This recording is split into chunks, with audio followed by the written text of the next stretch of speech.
Connect Pro Afrique, en abrégé COPAF, la plateforme des entrepreneurs africains francophones, dont le siège social est basé à Amsterdam, a procédé à son lancement officiel et international le vendredi 11 avril 2025. La vision de cette plateforme est de créer un espace où les entrepreneurs africains francophones peuvent se rencontrer, échanger et développer des relations commerciales solides, aussi bien aux Pays-Bas que dans leur pays d'origine. C'est dans cette optique que Connect Pro Afrique a été conçu afin de répondre à ce besoin en offrant une plateforme de collaboration et de soutien mutuel aux entrepreneurs. Monsieur Ahmed Bamba, directeur de la communication et des relations publiques de Connect Pro Afrique, a pris la parole pour souhaiter la bienvenue aux invités présents dans la salle. Je veux dire les ambassadeurs comme les autres fondations. Je voudrais vraiment dire aux ambassades de profiter de cette diaspora africaine qui est là. Cette diaspora africaine qui est très riche en expérience, chacun dans son domaine. Ont également pris la parole Madame Nadine Van der Mas, directrice marketing de Connect Pro Afrique, qui a insisté sur l'importance d'une collaboration sincère entre entrepreneurs francophones. Je suis ravie et profondément honorée de vous avoir parmi nous aujourd'hui. C'est avec une immense joie et une grande fierté que je me tiens devant vous pour célébrer le lancement officiel de Connect Pro Afrique, la première plateforme dédiée à l'entrepreneuriat africain francophone ici aux Pays-Bas. Ensemble, nous inaugurons un projet ambitieux. Nous célébrons un rêve devenu réalité. Un rêve qui, je l'espère, marquera un tournant pour notre communauté. Votre présence aujourd'hui témoigne de l'importance de la vision que nous partageons, celle d'une communauté solidaire et prospère. Parmi les invités figurait Madame Nouria Flonk-Kounia Soares, manager du Netherlands African Business Council, le NABC en abrégé, qui est une organisation néerlandaise qui œuvre à la promotion des relations économiques. Bon, NABC, nous existons depuis 1946. On a été fondé par Heineken, KLM, Unilever et Shell, donc de grandes entreprises après la Seconde Guerre mondiale. Et c'était vraiment pour connecter l'Afrique avec les Pays-Bas, faire de trade. Et en fait, le but, c'est continue à être le même but qu'en 1946. C'est de connecter le secteur privé néerlandais avec le secteur privé africain. Parce que nous croyons que c'est le secteur privé qui va, qui va faire le développement du pays. C'est comme ici aux Pays-Bas et partout. Nous sommes une networking organisation de 200 membres. C'est 200 entreprises néerlandaises qui veulent faire des affaires avec l'Afrique. Vraiment changer cette image qu'on a. Et il y a beaucoup d'opportunités. Il y a plusieurs entreprises néerlandaises et autres entreprises européennes qui travaillent en Afrique, qui sont présentes là-bas, qui génèrent de l'emploi. Donc, ce sont de ces entreprises et la plupart de nos membres qui ont toujours dit, bon, il faut essayer aussi de donner cette histoire positive qu'il y a, oui, il y a la possibilité. Et mais pour la mission commerciale, parfois je dis, bon, pourquoi le diaspora ne va pas aussi en mission avec nous? Monsieur Lassi, directeur de l'IMIMO Immobilier, actif à la fois en Amérique et en Europe, qui est intervenu pour encourager la diaspora africaine tout en l'avertissant des défis liés à l'entrepreneuriat.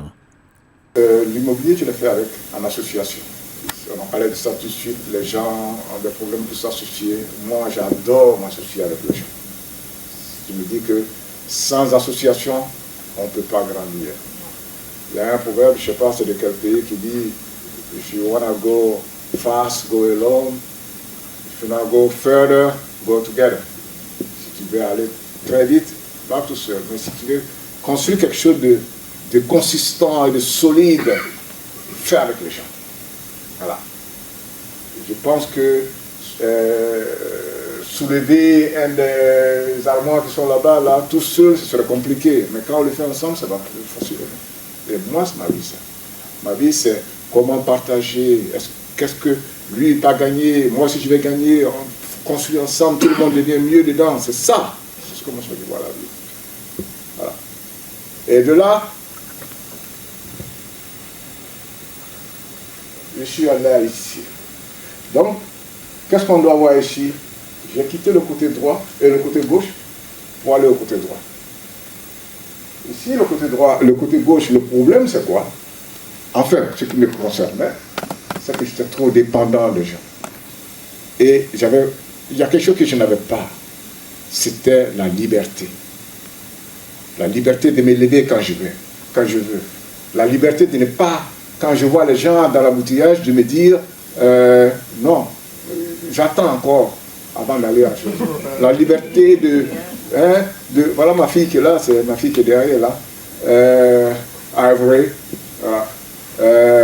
La liberté de l'envoyer à l'école, je l'ai fait tous les jours. Je n'ai jamais manqué un truc. Voilà. C'était ça que je cherchais. C'est pour cela que j'ai quitté le côté gauche pour aller au côté droit. Et l'avantage du côté droit, c'est quoi? C'est qu'on a tout ça. La liberté, mais on a une paix, la paix intérieure. Au-delà des difficultés rencontrées par les entrepreneurs africains francophones aux Pays-Bas, le manque de collaboration entre les institutions telles que les ambassades et la diaspora africaine a été souligné. À ce sujet, M. David Sarr, président du NSBCC, s'est adressé directement aux ambassadeurs africains. Témoigne d'un engagement sans faille envers le sort de cette communauté qui est africaine. Vous incarnez aussi l'étincelle qui transforme les défis en opportunités. Et cette énergie collective que nous célébrons ici, dans un monde où l'Afrique et les Pays-Bas tissent une destinée commune, je crois que votre rôle dépasse la diplomatie traditionnelle. Mais vous êtes les architectes du pont de construction qui est la diplomatie économique. Les catalyseurs d'une prospérité qui ne se construit ni dans l'isolement, ni dans la rivalité, mais dans la synergie. Cette plateforme qui est lancée aujourd'hui incarne cette vision, un écosystème où entrepreneurs africains aux Pays-Bas et investisseurs néerlandais coécrivent un chapitre audacieux de notre histoire. La présence de NABC et de RFO ici présente est l'exemple. Pourquoi cette initiative est-elle incontournable? Parce qu'elle incarne 5 leviers stratégiques, concrets et transformateurs, à savoir le dépassement des frontières, l'accélération aux ressources, illuminer les opportunités africaines et célébrer nos racines communes et enfin dynamiser les échanges concrets. Chers ambassadeurs, représentants étatiques, l'heure est à l'action collective. Une question nous interpelle tous. Si nous, Africains, nous ne croyons pas à notre potentiel, qui osera y croire? RFO ne va pas y croire, NABC ne va pas y croire. Cette plateforme n'est pas un projet parmi d'autres, c'est un manifeste qui exige chacun de vous en devienne. Étaient également présents des représentants de l'ambassade des Pays-Bas à Abidjan, notamment son Excellence Jeroen Kalderhuis, ainsi que des membres de la RVO, un organisme gouvernemental néerlandais qui accompagne les entrepreneurs, organisations et autorités publiques dans la réalisation de projets durables, innovants et internationaux. Où les investisseurs néerlandais voient en Afrique non pas un marché émergent, mais le berceau de la prochaine révolution économique. Et je crois que, chers ambassadeurs, tous les ambassadeurs d'Afrique ici présents aux Pays-Bas ont aussi un rôle à jouer. Ce futur est à portée de main, à condition d'agir maintenant. Nous ne vous demandons pas simplement un soutien, mais une alliance audacieuse. Relevez vos manches avec nous pour construire un modèle où chaque succès africain aux Pays-Bas devient une victoire partagée. En somme, une chose reste à retenir. Les ponts ne se construisent pas avec des mots, mais avec des actes. Et aujourd'hui, nous avons besoin de vos mains, de votre vision, de votre influence. Ensemble, faisons de cette plateforme bien plus qu'un outil, mais un héritage pour les générations futures. Chers ambassadeurs, merci de votre présence. Je pourrais aussi beaucoup plus continuer, mais je crois que l'essentiel a été dit par Mohamed, par Bamba, Nouria et Nadine et les autres. Mais ce que je voulais juste ajouter, c'était que la diaspora africaine a besoin de ses ambassadeurs, a besoin de ses autorités étatiques. Parce que beaucoup de choses se passent en Afrique sans qu'aucun de nos ambassades se rende compte. Et pourtant, nous sommes ici. Ils sont tous ici. Que pouvons-nous faire pour apporter un peu nos soutiens à cette plateforme comme ça, aux entrepreneurs africains qui évoluent ici, aux Pays-Bas? Je crois que tous les ambassades africains ont un rôle à jouer.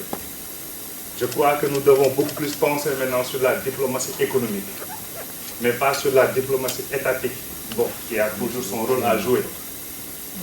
L'Afrique a besoin de ses leaders. L'Afrique a besoin de ses ambassades. Cette jeunesse, nous, on est presque fini. Mais la jeunesse qui arrive a besoin de ses ambassades pour l'intégration dans le pays d'origine. Nous avons encore une fois besoin de vous. Si nous partons à RVO ou à NABC, des organisations purement hollandaises ou européennes, ils nous reçoivent, ils nous guident et nous donnent même du travail par mois. Mais pour l'avoir chez nous, chez nos ambassades, n'importe quelle ambassade d'Afrique où il est, c'est très difficile même d'accéder. C'est très difficile même de voir qui est le chargé, de l'économie ou autre. On ne tient pas en compte au fait. Comment voulez-vous qu'on combatte sur deux terrains, entre l'Afrique et l'Europe? Si les Européens nous soutiennent, que doivent faire nos autorités étatiques ici présentes? Cette jeunesse africaine a besoin de vous. Que ce soit sénégalais, burkinabé, congolais, maliens ou qui que ce soit, nous avons besoin de sentir la présence de nos autorités étatiques. Nous avons besoin qu'ils nous consultent. Parce que je ne peux pas comprendre qu'une ambassade africaine cherche un consulting sur juste traduire un document ou quoi que ce soit. Ils payent vers une entreprise européenne ou qui que ce soit, et pourtant à côté il y a une plateforme qui est là, régorgée de gens avec plein d'expertise. Déjà, il y en a un qui est là. Il a commencé sur l'ICT jusqu'à l'immobilier. Je crois que son expertise peut aussi valoir au pays, comme ici. L'Afrique a besoin de vous. Et comme vous, vous avez besoin de nous. Pour répondre aux préoccupations exprimées, M. Kwaku Clovis, ministre conseiller auprès de l'ambassade de la Côte d'Ivoire aux Pays-Bas, a pris la parole pour rassurer la diaspora quant à sa disponibilité et son soutien. Il n'y a pas meilleur moment pour l'ambassade pour intervenir, surtout après la dernière intervention qu'on vient de suivre de notre ami du Sénégal. Je voulais avant tout vous saluer de la part de son Excellence M. Youssouf Tiarasouba, qui est l'ambassadeur de Côte d'Ivoire aux Pays-Bas, qui est également le parrain de cette cérémonie et qui devait être là avec nous. Mais en raison de contraintes de dernière minute, il n'a pas pu effectuer le déplacement. Donc il nous a demandé, avec mes collègues de l'ambassade, de venir le représenter. Il m'a chargé de vous saluer, de vous féliciter et de vous remercier pour votre présence ici à Almere pour le lancement de cette plateforme-là, Connect Pro Afrique. Avant d'aller plus loin, je disais tout à l'heure que nous avons été interpellés par le propos de notre ami du Sénégal, par les mots aimables qu'il a dit, mais aussi par la vision qu'il a bien voulu partager. Et je voulais le rassurer et à travers lui rassurer chacun d'entre vous, rassurer tous ceux qui sont ici, pour dire que les défis dont il a parlé, la vision qu'il a partagée, rencontrent en réalité celle de l'ambassade de Côte d'Ivoire aux Pays-Bas. C'est même le sens de notre présence ici. On a coutume de dire chez nous en Côte d'Ivoire que l'étranger a de gros yeux, mais qu'il ne voit pas. Ça veut dire que quand vous arrivez dans un environnement que vous ne maîtrisez pas, il peut vous arriver de passer à côté de choses qui sont vraiment importantes. Et à travers les différentes interventions qu'on a pu écouter, mais aussi à travers l'expérience que les uns et les autres ont pu avoir, il apparaît clairement que si vous ne maîtrisez pas l'environnement dans lequel vous évoluez, vous pouvez passer à côté de beaucoup d'opportunités. C'est pour ça que cette plateforme-là est vraiment très importante pour nous. Et je voudrais vraiment, avec votre permission, qu'on puisse acclamer les initiateurs, hein, si on peut les applaudir ensemble.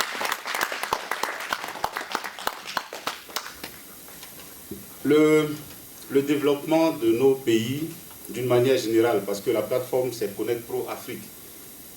Donc, si on s'en tient à la profession de foi des organisateurs, il s'agit de mettre ensemble des hommes d'affaires des Pays-Bas et leurs homologues des pays africains. Et comme je le disais, c'est une initiative qu'il faut vraiment saluer. Vous savez, pour ce qui concerne la Côte d'Ivoire, nous avons des relations privilégiées avec les Pays-Bas, et ça depuis longtemps. D'ailleurs, en 2023, la Côte d'Ivoire a signé avec les Pays-Bas un mémorandum d'accord pour un prêt de 300 millions d'euros, donc à peu près 187 milliards de francs CFA. Donc ça témoigne de la bonne tenue des relations économiques entre la Côte d'Ivoire et les Pays-Bas. Et dans ce contexte-là, pour nous, il était tout à fait naturel que nous soyons aux côtés de M. Bamba et de Mme Van der Maas au moment où ils lancent cette plateforme-là. Parce que l'objectif de notre gouvernement, c'est d'arriver à transformer de façon structurelle l'économie ivoirienne. Et ça passe par deux leviers. Vous avez les politiques publiques, donc les politiques qui sont mises en œuvre par l'État lui-même et par les administrations publiques. En Côte d'Ivoire, nous avons ce qu'on appelle le plan national de développement, dont vous avez dû entendre parler. C'est un plan quinquennal, donc un plan sur 5 ans, qui donne les grandes orientations du développement économique du pays. Le plan national de développement qui est actuellement en cours, c'est le plan 2021-2027. Et si vous regardez dans ce plan national de développement, 75% des investissements qui sont prévus sont réservés au secteur privé. Donc ce sont les petites et moyennes entreprises qui doivent permettre de tirer l'investissement dans ce secteur. Ça montre l'importance de ce qu'on appelle l'entrepreneuriat privé. Et l'entrepreneuriat, même si nous sommes tous d'accord pour dire que c'est quelque chose d'important, il faut quand même reconnaître qu'il peut y avoir quelquefois des freins, des barrières à cet entrepreneuriat-là. Ça peut être déjà, on en a parlé, je crois que notre ami l'évoquait tout à l'heure, la question des financements. Ça peut être la question de la législation, les règles qui sont en vigueur dans l'environnement économique où on évolue. Ça peut être beaucoup d'autres choses.